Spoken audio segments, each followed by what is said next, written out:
ভিডিওটা স্কিপ করলে আপনারা পুরো ভিডিওটা যদি না দেখেন তাহলে বিষয়টা বুঝতে পারবেন না।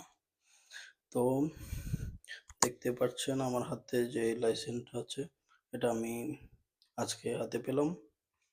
তো ভিডিওটা মেক করার উদ্দেশ্য হলো, অনেকে ভয়ে বা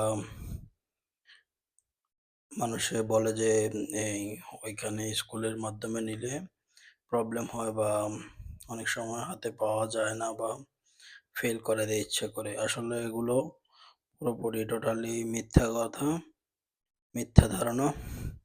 আপনারা যদি ঠিকভাবে পারফেক্টভাবে ক্লাস করেন এবং টিচারের কথা মনোযোগ দিয়ে শোনেন, তাহলে আপনারা ইনশাল্লাহ আমার মতো ড্রাইভিং লাইসেন্স হাতে পাবেন খুব সহজে।